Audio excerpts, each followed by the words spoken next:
agradeço passar a palavra para o professor Marcelo Ribeiro. Na verdade, desculpa, Marcelo, vou fazer uma breve apresentação. Ou você gostaria de apresentar, né? Não sei, vamos lá. Te apresentar como uma boa anfitriã. Então, o João Pedro eu conheço já também, eu conheci na pandemia, né, na EASA, num evento internacional de antropologia. A gente se conhece de forma online, mas o professor Marcelo Ribeiro estou conhecendo hoje, então agradeço duplamente aí, né, por ter aceitado esse convite de estar aqui. Apenas nessa relação, né, nesse desafio de pensar zoológicos humanos e montagens. Então, o professor, vou fazer um breve apanhado aqui do que eu peguei do Lattes e do que eu peguei lá do seu blog, hein, Marcelo? Então, com licença poética para falar um pouco sobre...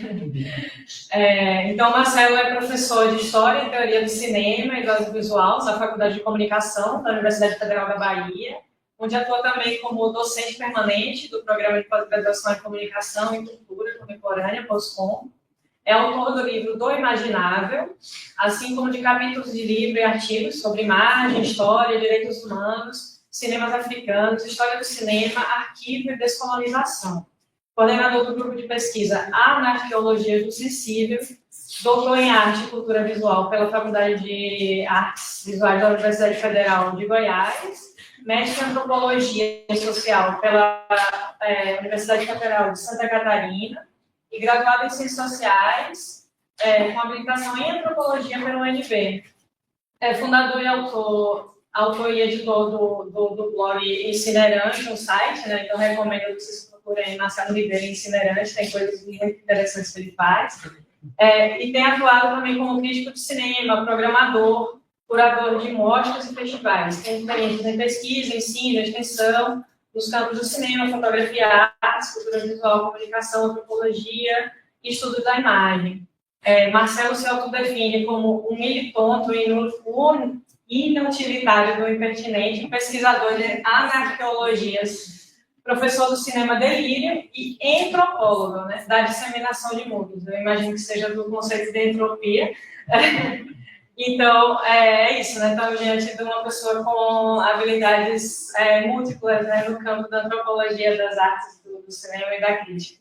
Então, muito bem-vindo. A fala do Marcelo mostração, o título, né, se você não tiver mudado, que você me mandou, foi Mostração, Atração, Extração, Regimes de Exposição Figural na História do Cinema.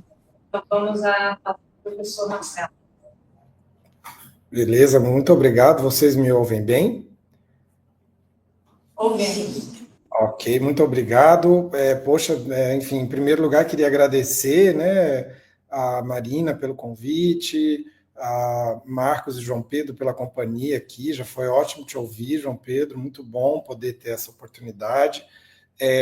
Eu estou também muito contente com essa apresentação que você fez, Marina, justamente porque você trouxe não só o texto do Lattes, mas a maneira como eu coloquei a minha apresentação em redes sociais, em que a gente se liberta um pouco das amarras acadêmicas, né?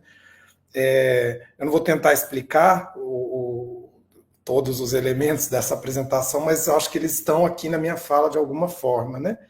Essa é uma fala que conecta dois artigos, né? Dois artigos, inclusive, escritos a partir de duas áreas um pouco distintas dessa trajetória acadêmica que foi resumida por Marina, né? Um mais recente, que é o que está em jogo na imagem de fundo desse slide, intitulado Cosmopoéticas da Desobediência Informe, que lida com o catálogo Lumière. Eu vou falar um pouquinho do que traz esse artigo também, passar brevemente por ali.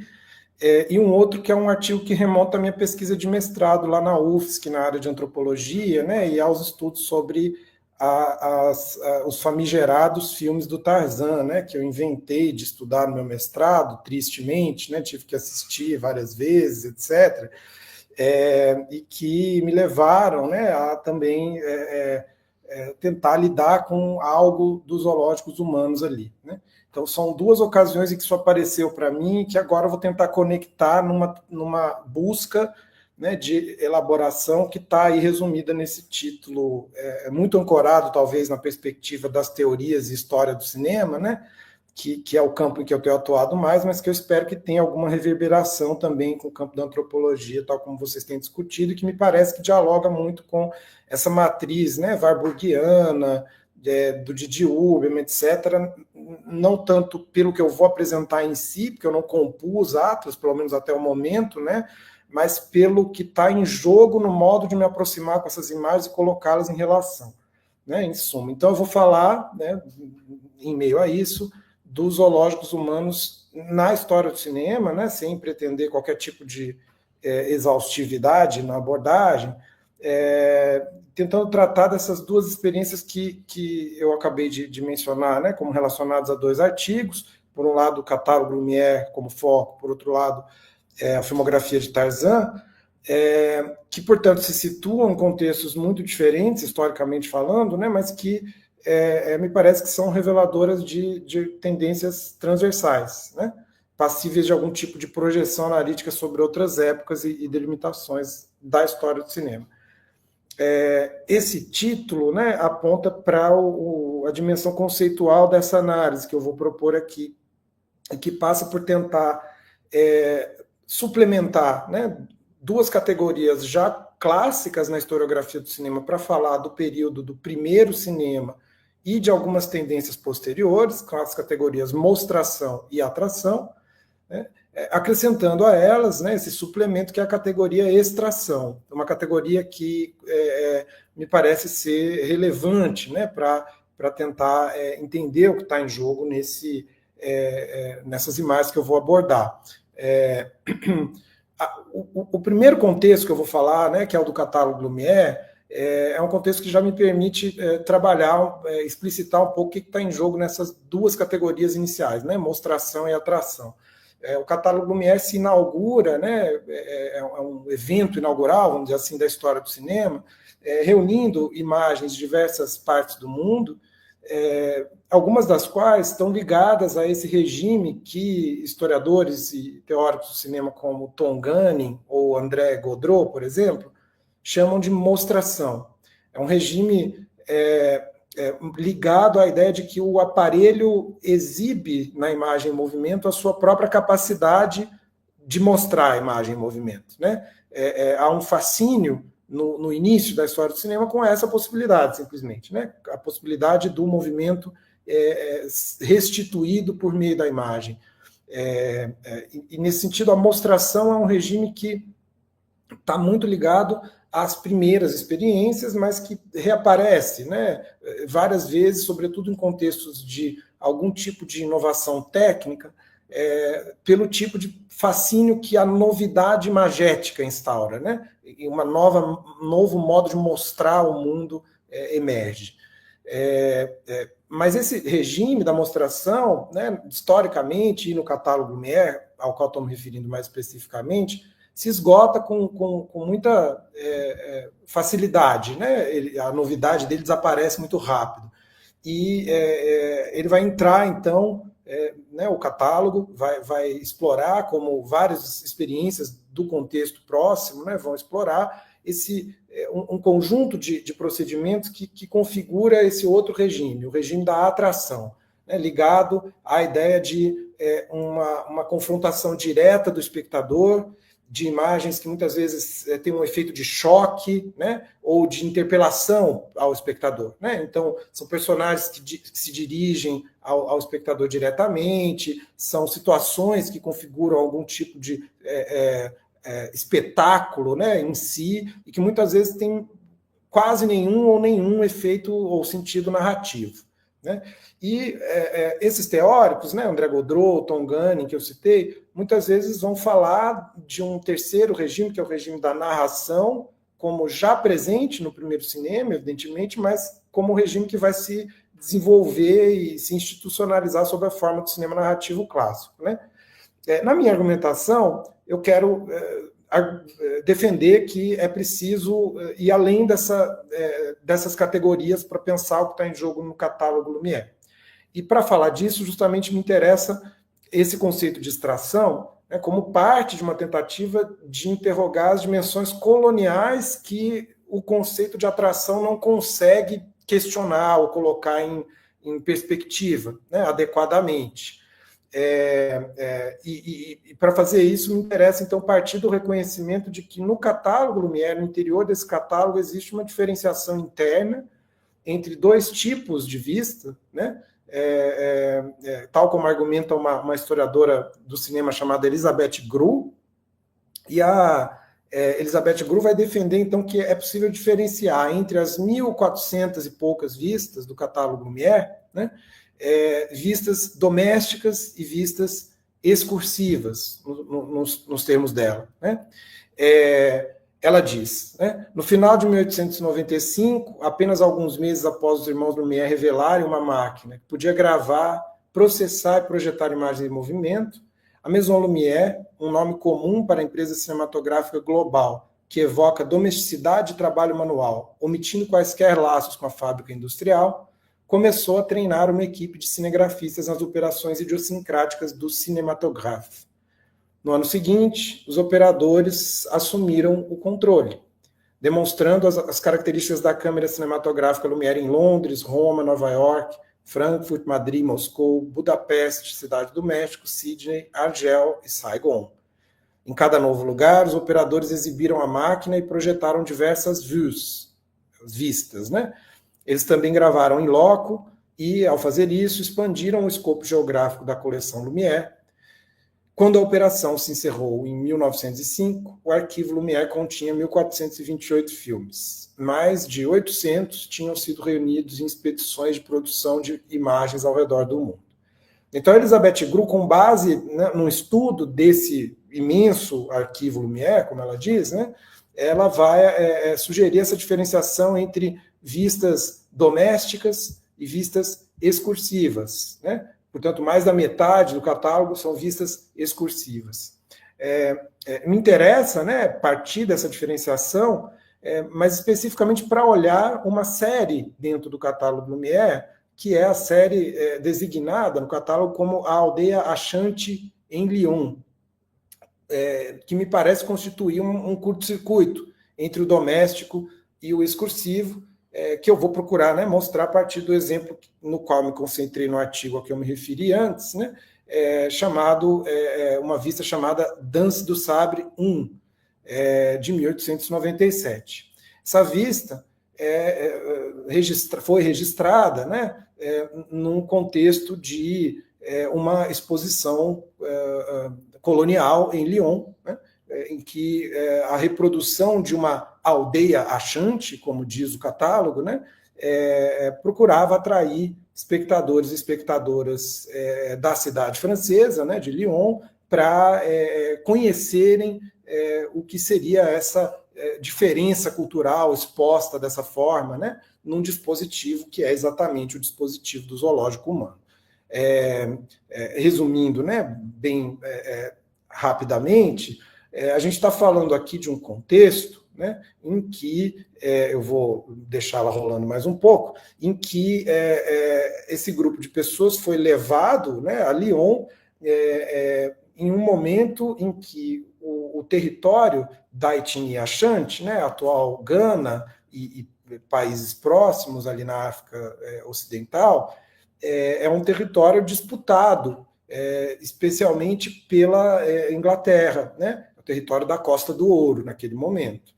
Né, e essa vista, então, é um registro dessa exposição colonial, justamente no momento em que essa réplica de uma aldeia achante, né, é feita em Lyon, e essas pessoas estão vindo, né, da Costa do Ouro em plena guerra colonial, né?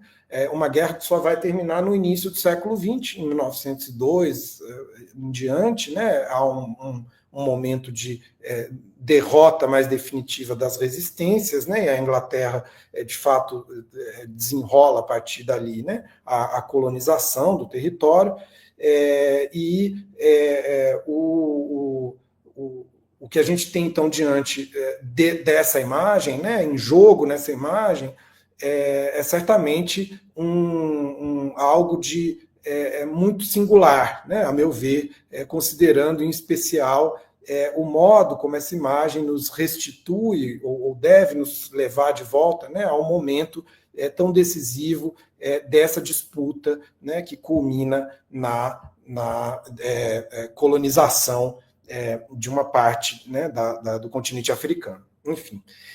Então, né, voltando à discussão um pouco mais analítica, né, se é possível reconhecer entre essas várias vistas do catálogo Lumière essa diferença, né, entre aquelas que dizem respeito aos espaços nas metrópoles coloniais e no continente europeu, de um lado, as vistas domésticas, no termo da Elizabeth Grue, e, por outro lado, esses registros situados em territórios colonizados ou ex-colônias, né, fora da Europa, ou territórios da diferença cultural, né, além do Ocidente, essa série da qual faz parte a Dança do Sabre 1, corresponde a um curto-circuito na medida em que ela perturba essa divisão interna, né? Enquanto nas vistas domésticas nós temos vislumbres ou da vida privada das elites, ou da dispersão variável, né, das paisagens urbanas, e, em geral, de elementos da modernidade, as vistas excursivas, nos termos da Elizabeth Grue, né, intensificam um sentido heterotópico do catálogo, né, apresentando fragmentos da vida nas colônias, de paisagens naturais e humanas marcadas como diferentes, exóticas, outras. Né.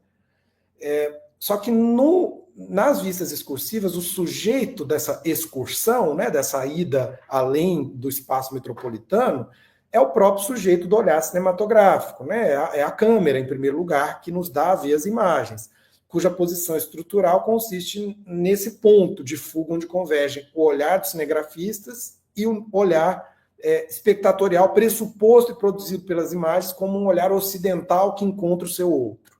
Né? Já nessa série achante, esse curto-circuito decorre do fato de que os sujeitos da excursão são os próprios achantes, né? Atravessando a violência dessa passagem para um outro contexto territorial. Então é aí que me interessa sugerir que o conceito de extração pode ser pertinente, né? O que está em jogo numa vista como essa, se eu a descrevo com base no regime, no vocabulário conceitual da mostração e da atração, né, é certamente o fascínio do movimento, mas, em primeiro lugar, e talvez, né, de maneira predominante, o fascínio com o espetáculo dessa alteridade exótica que se apresenta ao olhar. Né? Esse espetáculo se intensifica e se concentra a partir dessa disposição em semicírculo diante do olhar cinematográfico, né, desse grupo de pessoas, o espetáculo se intensifica e se concentra justamente nesse centro energético, vamos dizer assim, da imagem, né? O centro dinâmico da imagem, que são os gestos recorrentes, né, desses dois homens que performam isso que o catálogo continua chamando de dança, né? E que nessa performance um desses homens recorrentemente se volta para o próprio aparelho cinematográfico, né? Do ponto de vista do conceito de atração, o que esse gesto performa, esse gesto em direção ao próprio aparelho, é exatamente o núcleo dessa interpelação do espectador e da fascinação que ela carrega, né, para essa imagem. Mas me parece que reiterar o conceito de atração aqui, nesses termos, né, seria correr o risco de ignorar ou apagar a violência colonial que está no cerne desse dispositivo cênico, né? No qual há uma duplicação do confinamento no zoológico humano pelo confinamento no olhar cinematográfico, né? Na medida em que a atração opera, né? Em que o regime da atração trabalha sobre esses corpos justamente para convertê-los num espetáculo do exótico. O conceito de regime da extração visa justamente designar qual é esse trabalho, né? É um trabalho de extração de uma mais-valia espetacular do exótico a partir dessa alteridade exposta no zoológico humano, né? E aí, então, parte do que me interessa falando desse regime da extração é justamente a possibilidade de mobilizá-lo para pensar outras épocas da história do cinema, né? Buscando reconhecer linhas de força que atravessam essa história e as modalidades, né, variáveis, disjuntivas de articulação que definem essas diferentes épocas entre esses elementos, né? A mostração, atração, extração e narração. Se a gente pensa, por exemplo, num filme como esse, do qual vou falar agora, que é Tarzan the Ape Man, né? Um filme de 1932 que inaugura uma importante franquia dos filmes de Tarzan, né? Protagonizada pelo Johnny Wise Miller e pela Maureen O'Sullivan, que é essa atriz que a gente vê aí em primeiro plano.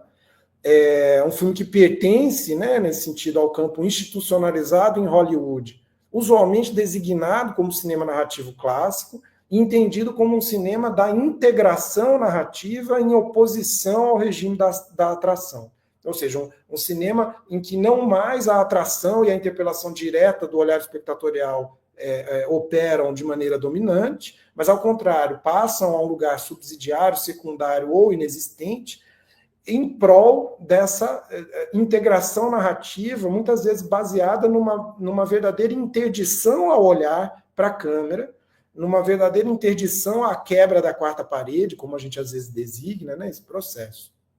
Em suma, em Tarzan the Ape Man, né, esse primeiro de uma série de filmes muito bem sucedidos em termos de bilheteria e impacto nos imaginários do século XX, nós temos, no entanto, apesar da integração narrativa, a emergência um tanto estranha, a meu ver, né, e eu gostaria de ressaltar essa estranheza, de uma outra instância do zoológico humano no cinema, e desse regime da extração, né?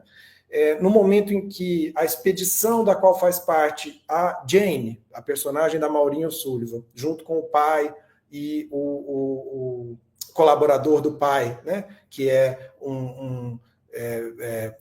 quase noivo dela nesse momento do filme, chegam a um lugar não especificado do continente africano, né, ela está numa sequência da narrativa, né, em que ela está se arrumando, se preparando para sair de uma cabana, né, onde eles estão hospedados, e ela vai, então, conversando com o pai nessa sequência, e eles ouvem sons, né, sons, vocês já devem ter adivinhado, de tambores, né?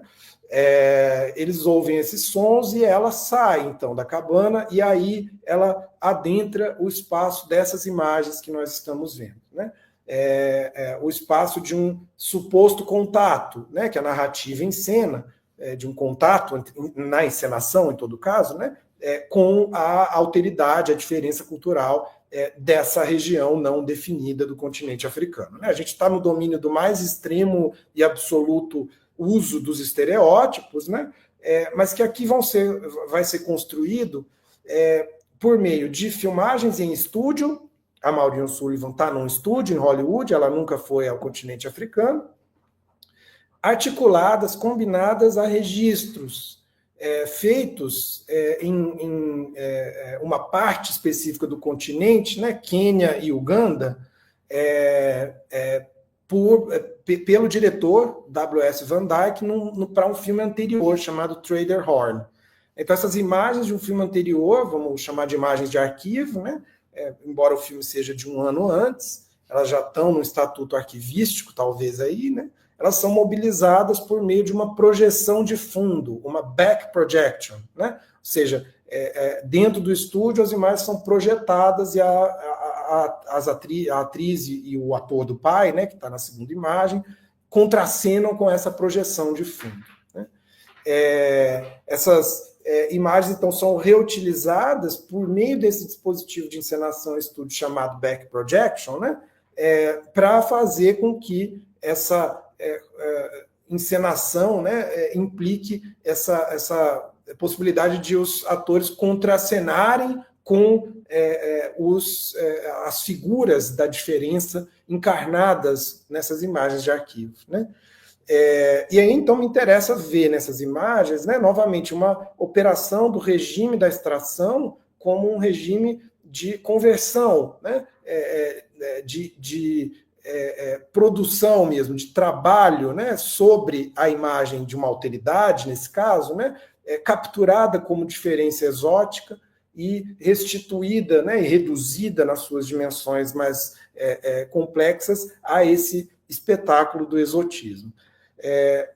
Mas me interessa, em especial, né, pensar como talvez a noção de contracenar, né, possa reverberar aqui, né, para chamar atenção justamente para um deslocamento do nosso olhar, né?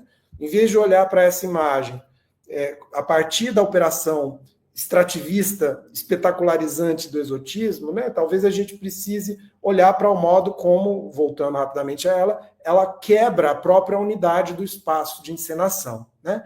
A desproporção entre os corpos é talvez evidente, né? As figuras humanas ocupam espaços não correspondentes em termos de perspectiva, né, de projeção cênica e etc.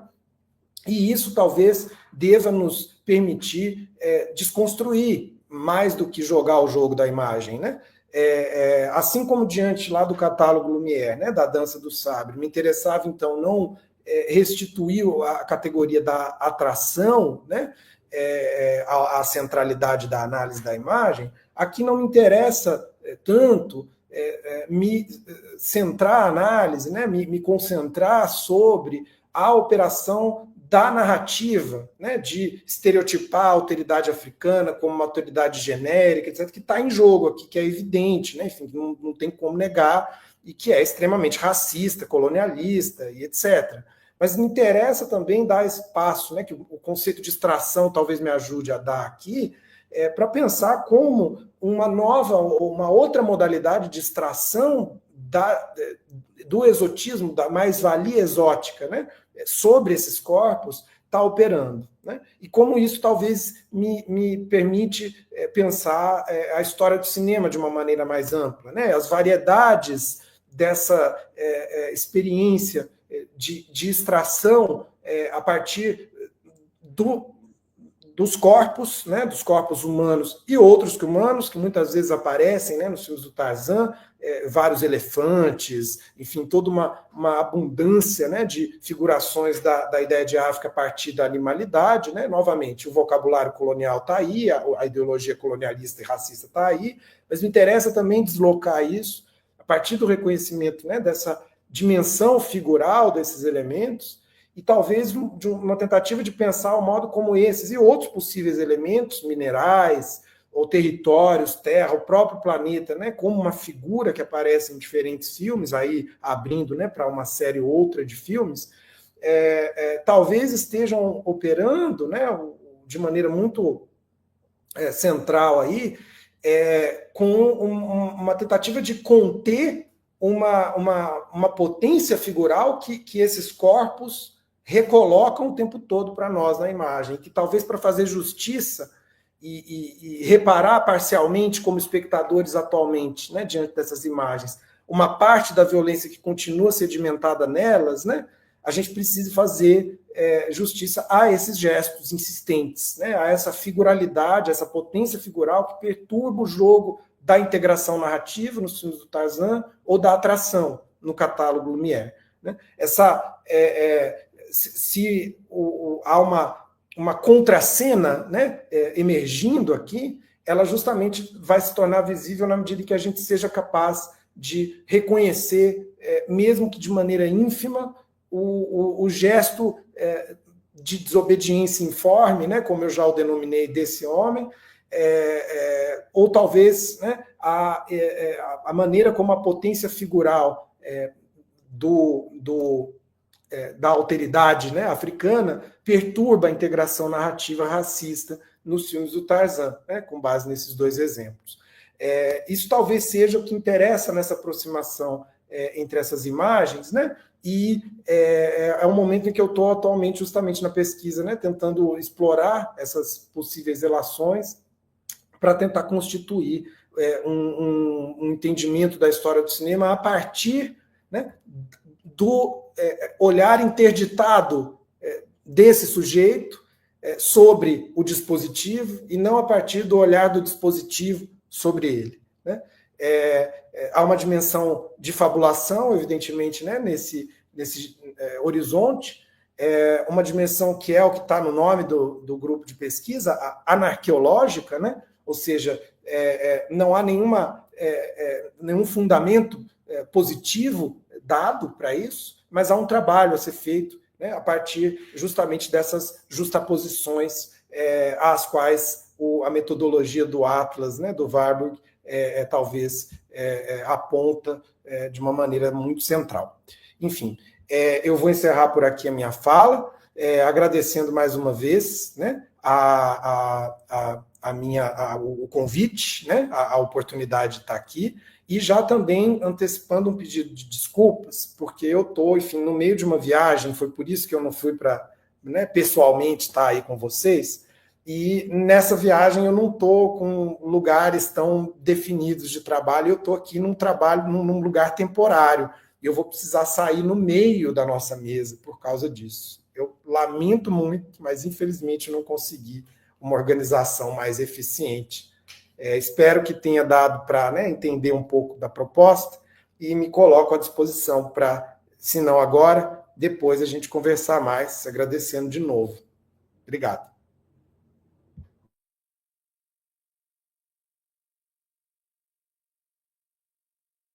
Obrigada, Marcelo. Dá para compreender a potência, né, do conceito de abstração, para pensar, né, tanto o cinema como outros regimes que a gente possa pensar, a ideia do espetáculo, né, em contraposição a essa noção tão colocada do grande de agregação. Mas, e agradeço a sua presença, apesar da viagem, né, a sua disponibilidade, disposição de estar conosco. Durante suas férias ou curadoria, não sei onde você está fazendo no momento, se é trabalho ou férias, mas enfim, entendo essa dificuldade, né, de encontrar uma agenda, e o professor fez todo o esforço de estar aqui conosco, eu agradeço demais, e está dispensado, então. Valeu.